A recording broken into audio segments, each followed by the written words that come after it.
Hi, welcome to JJ's Productions. We're back with another Stoke City vlogcast. With me as always is Jan. How are you doing? I'm okay, thanks, son. Hi everyone, I hope you're all okay.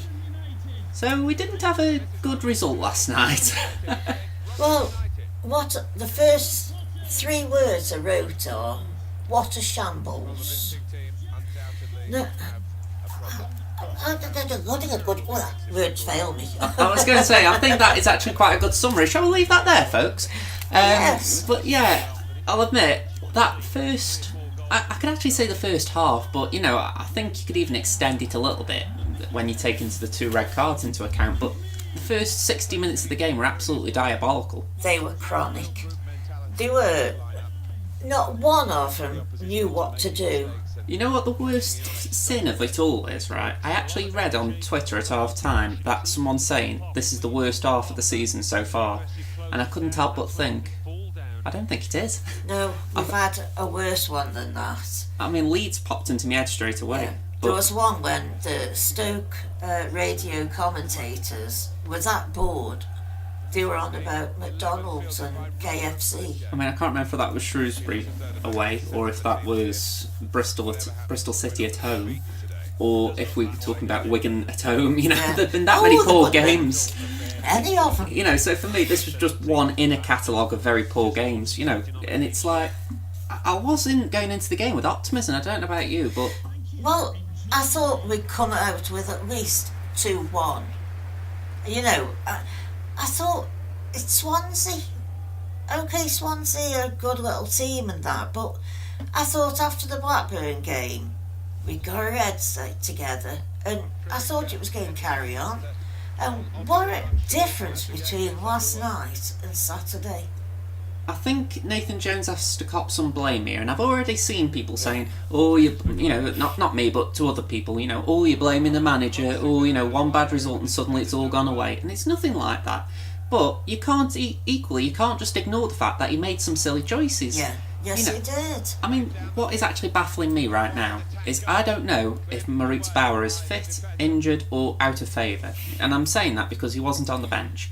I didn't hear a peep about him in the build-up, in actually before the game or after the game. So I don't know right now if we've got Bauer in the team on Saturday, or if we're going to have to do something like I've done this footage and put Juve at full-back, just for the fact that he's played there before. I just think that somebody should come out and say, we aren't playing Bauer because blah blah, whatever the reason is, whether he's out of favour or he's injured. I think the fans have got a right to know these things. I only bring Bauer up because, considering Shawcross was injured and, you know, we had to shuffle the pack a bit, you'd have thought Bauer would have been on the bench if fit. Yeah. You know, and it's nothing against Nathan Collins, because I'm absolutely chuffed for that lad that he came on, and I know he conceded a goal, but he did well with what he was asked to do. Yeah. You know, so full praise for Nathan Collins. I think I agree with the consensus on Twitter there that, you know, he was probably our man of the match. Yeah. You know, and that is saying something. I mean, I don't know if you picked it up out there, but Williams and Martin Zindi want it. Yeah, Martin's Indian Williams, yeah. Yeah, they were having a right, Barney. Yeah, it was first half when Klukas went down with that head injury or whatever it was. Yeah. And it was a sign of what was to come, really, in the Yeah. sense that you're looking at it and you're thinking, well, what are you two having a Barney about? And obviously, whatever it was, it comes up next. You And know, Etebo was in there as well. I don't know whether he was the subject or the mediator. Yeah, but he was pointing his fingers at Williams, and Williams just didn't like it, did he? No, I mean, You shouldn't do that on a football field. well, the way I see it is, considering Williams hasn't been in the team of late and he hasn't been playing well when he's been in the team, Yeah. I think if Martin Zindi's saying something to him, they should at least communicate a little bit better on the pitch rather than, okay, you know what, I'm the older player, I know what's best, you know, because that's what Williams was coming across as. Yeah, yeah. So, again, I'm just reading this from body language and vague things, you know, the actual conversation could have been something completely different. Yeah. But, yeah. I know Martin Zindi wasn't bloody, Yeah. excuse me, happy. Yeah, I'm going to say, it was just a strange incident. I mean, I've got to come round to this a little bit as well, right, because I feel like sometimes when we're doing this, we don't talk about the opposition enough, you know, because there might be a Swansea fan who's just clicked on this button and thought, right, I'll have a listen and what they thought. Yeah.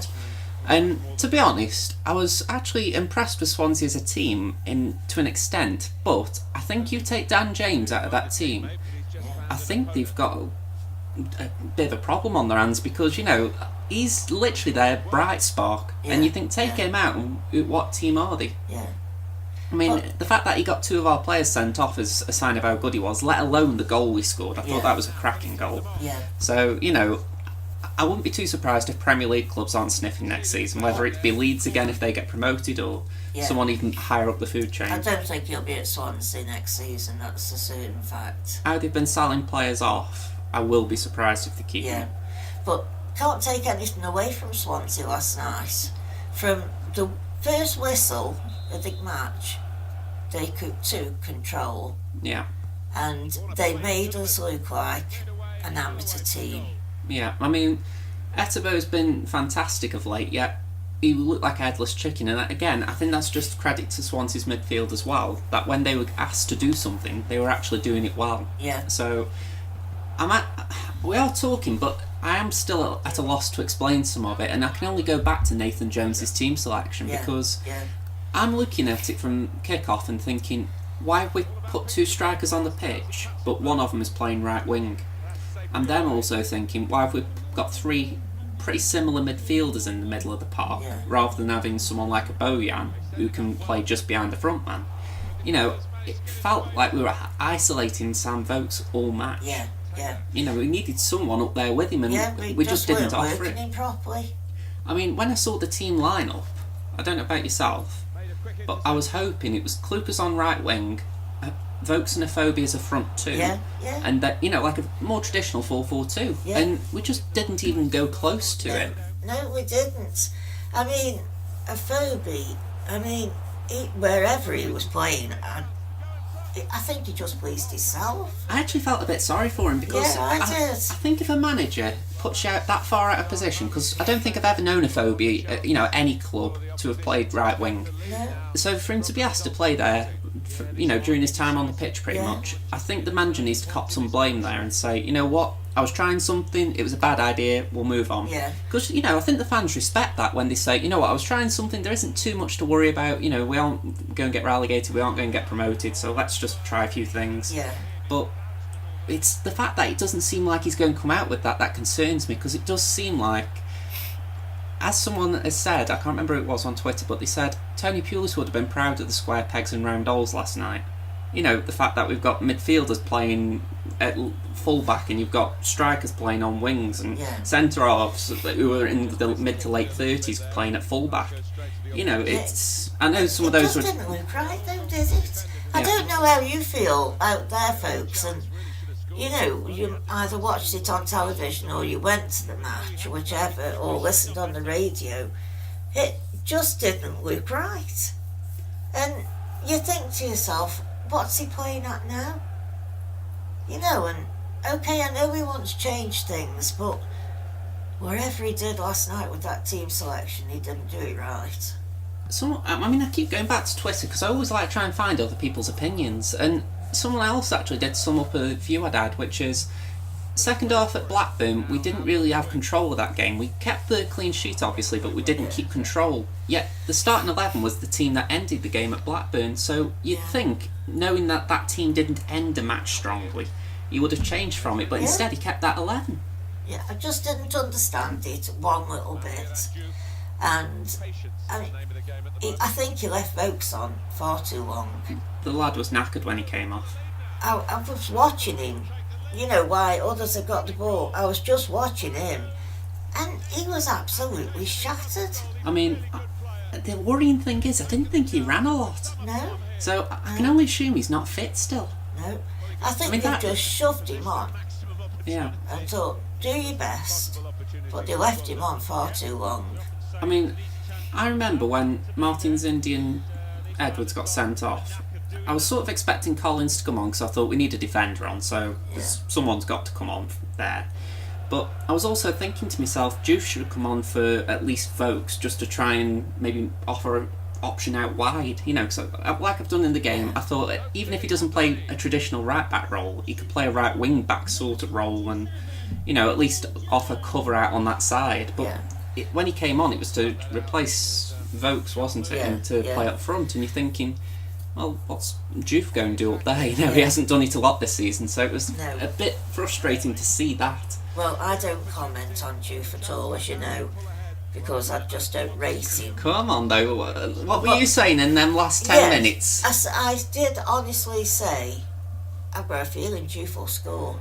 Hey. And I thought, but I thought he's only going to score just to prove me wrong. I was going to say, we had that set piece in the last 10 minutes, and you'd said it, and I thought, come on, Juve, shut her up. Shut her up.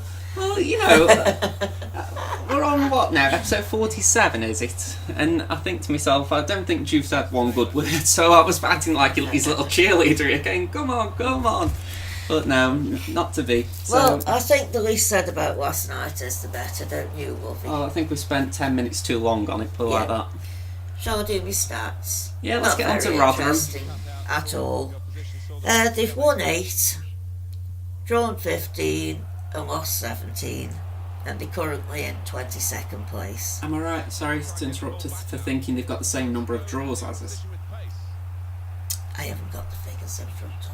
I'm going to have a stab in the dark there.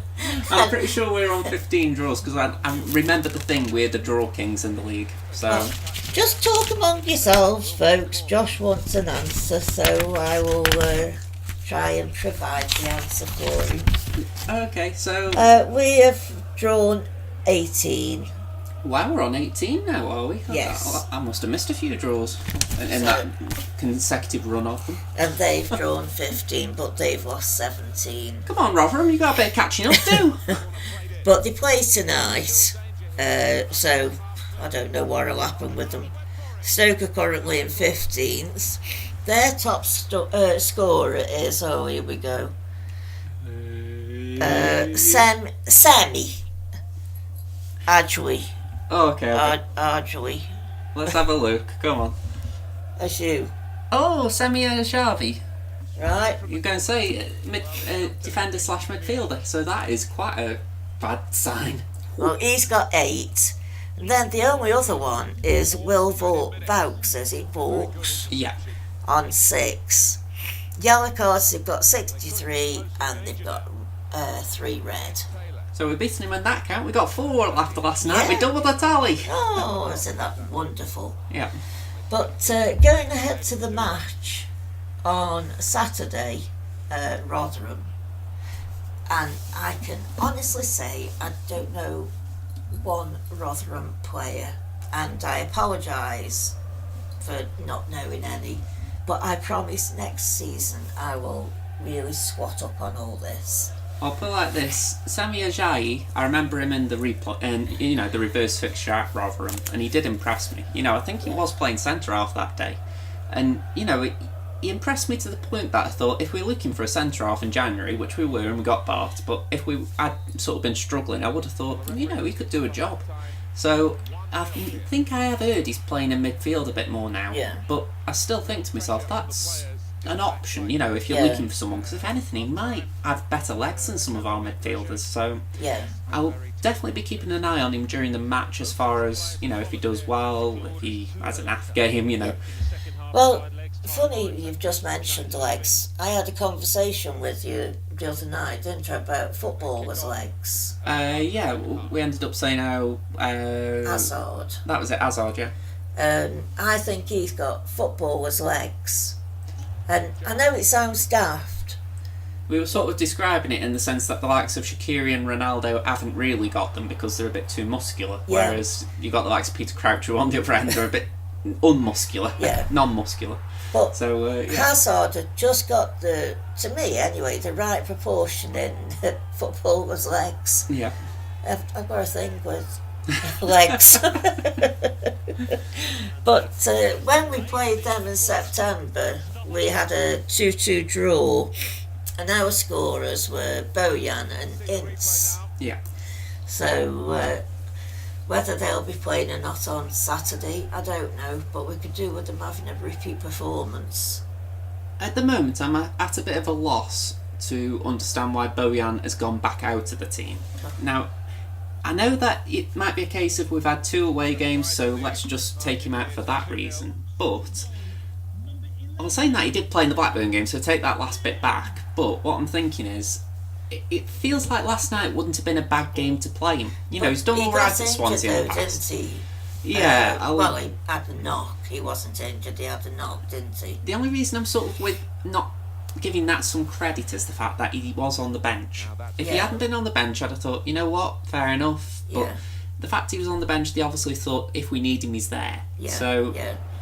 But he can't keep swapping and changing like this because they aren't getting used to each other. They win a game and then he changes the team. Yeah. I don't get it. I mean, for me, I feel like we need to pick Bojan for the simple reason we need to go back to the starting 11 that started well against Blackburn, but obviously there's going to be differences. So, you know, I'd keep as many players as you can. So keep Afobe up front on his own, put Vokes on the bench. If not, even take him out the team if he's not fit. Don't include him. Yeah. Then, you know, McLean wide. I'd swap Ince for Verlinden if Ince isn't fit for the weekend. Bojan back in the team, Allen and Etebo, and then for the back line, keep Williams in for Shawcross if Ryan's still not fit. And even though it's awkward, Juve at full back instead of Edwards if Bauer isn't fit. Yeah. You know, it's... Oh, and obviously Klukas at left back, but that is a lot of chopping and changing in a way. It is, you know. But you've got to do something, haven't you? Yeah. You know, you've got to pick some players. But against Blackburn, I mean, it sounded as if they had a good game. And when you read the team news out to me last night, I thought, what's he playing at again? You know, he isn't giving them time to play together. I mean, last night as well, I've said it already, but I don't get why Verlinden wasn't given a start. No. It would have made sense to say, right, you've had a home game, we're going to give you an away start now and just see how you cope. And to not even bring him on... Yeah. I mean, I'm not wrong, he didn't bring him on, did he? No, sorry, I'm losing track of it here with the games. But yeah, it was disappointing. Yeah. You know, because again, he brought Adam on, he brought Dufon and obviously Collins. And again, I'm going back to Collins, he was a bright spot, but you're thinking to yourself, not giving Verlinden a chance is disappointing. That's the only way I can describe it. You know, it's like dangling a carrot in front of the supporters and then taking it away, and I just dangled my little necklace while I'm doing it. But yeah, it's disappointing. It's the only words I've got for it. I'm frustrated with it. Yeah, that's another phrase. I mean, that is... Every match day, I'm frustrated. And it's all this team changing that's doing it. Because I don't know where they are. So goodness knows what the players think. I mean, I understand sometimes you need to change things. It's like, for instance, we've been talking about the Rotherham game and we might have changed things in the back line after the sendings off. But, you know, you think, why change the front line essentially? I mean, I talked about swapping Verlinden for Ince, but that is if Ince isn't fit. We don't...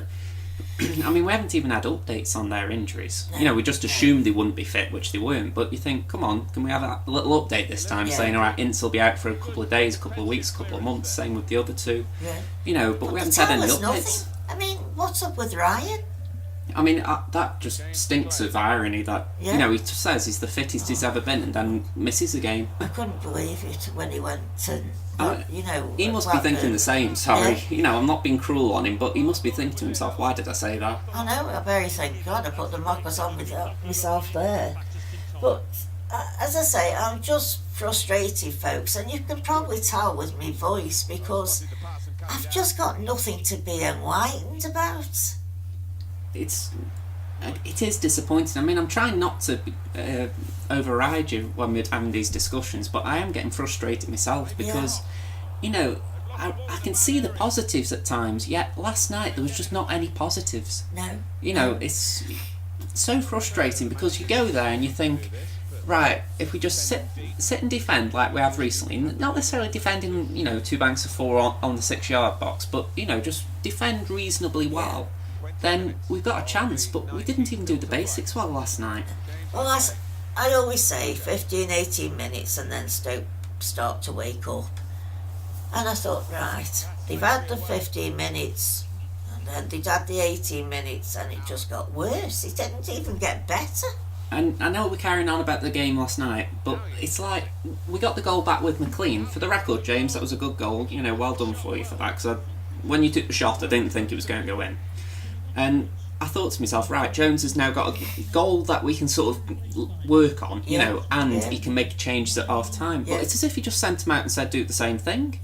You know, and more frustrating is the fact that obviously Dan James had been doing well first half, yet we did nothing to try and combat it. No. You know, for me, this is where I recognise Nathan Jones is a young manager, so I'm always willing to give him time. But I think this is a lesson he has got to learn fast, that if at half time he has realised a player has given one of his players a problem, he's either got to protect that player, in this case Tom Edwards, or he has got to make a change. And he didn't do either. No. I mean, I was watching Manchester City at the weekend and Kyle Walker he got booked. Just before half time. It could have been a red card with the VAR, but they ruled it out. But he didn't come, you know, he was subbed because they knew he was hot-headed and he'd probably get another yellow and be sent off anyway. You know, and when the player has a yellow card, they should be protected and possibly taken off. But couldn't take Edwards off. Because we haven't got right back on the bench. That's where I have a little bit of sympathy. If Bauer is injured, this is where I keep saying, is he, isn't he? Someone please tell us. You know, if he isn't injured, then obviously he left himself without a right back on the bench when, you know, chances are, you know, you never know if you might need a full back, let alone a right back, so put one on the bench. But besides that, you think, you know, at the very least it wouldn't have hurt if, you know, maybe there was a youth player like Timon on the bench. Just some full-back option, but...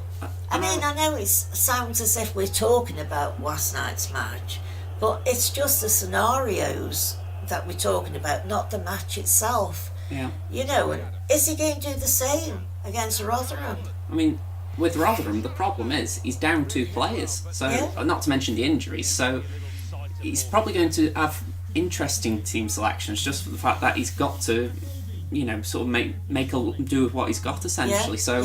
For what it's worth, Rotherham supporters, if you're listening in, you've probably got a good chance. I wouldn't say a great chance, you know, in the sense that, you know, I don't think you've done that great on the road, have you? I mean, I'm sure we read a stat saying that you had your first win last month, was it, or the month before, for 2 years in the Championship. So, you know, I recognise your away form isn't good, but you've probably got a better chance than usual coming here. You know, and that's just for the fact that we've got a load of players missing.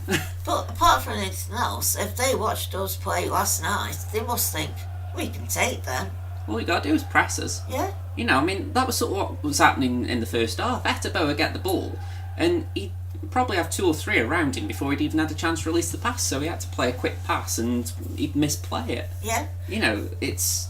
I mean, we just look easy targets at the minute. I mean, I think some of that was just not quick thinking, you know, they were too slow to react, too slow to play a ball, and you think, come on, I know it's Tuesday in Wales, or South Wales, but you think, come on, react faster. Oh, I agree, Josh. You know, just abysmal, that's where it was last night, love. So we've got about a minute and a half left. Shall we have your predictions for the Rotherham game? 2-0 Stoke. You're very optimistic. Live in hope and die in despair, love. I can't really go for anything other than a win. That's not me being disrespectful to Rotherham, but I think their form just makes me think I can't go for it, so I'm going to go for the 1-0. You know, just going to scrape a goal from somewhere. You know, a Jack Butland 90-yarder or something silly, you know. But I just don't care where he comes from, as long as he played better than they did last night. I mean, Rotherham showed us in their home game, our away game, that they can easily take the game to us. You know, they seem very good at set pieces. So we've got to be on alert for that. But I mean, it's you lot who go to these matches. South Wales was a long way to go for a night match. And I just feel so sorry for you. I mean, I'll be doing the same next season. But I just felt so sorry for you all. I mean, if anything, I feel sorry in the sense that, you know, like I say, you've got those who went to South Wales, but we paid our money to watch the match, you know, with Yeah. the £10 match pass thing. So, you know, we have put money in. You know, it's like the Yeah. fans who have obviously taken the time out as well to go. But you think this is where the players need to step up. Yeah. You know, because I think we are just getting a bit fed up with the same Yeah. Same old, mediocrity. Same old. Same old. Same old. Anyway, wrap up. I was going to say, we'll be back for Easter now, isn't it? Will it be the Middlesbrough game next? Yes, it is. Yeah, so we'll be back for Middlesbrough. So if you haven't already, like this video, subscribe to the channel, and we'll be back for that video. I think it'll be out next Tuesday, so hopefully we'll see you then. Okay. All right, folks. See you soon, and I hope we win on Saturday. Bye, loves. Bye everyone.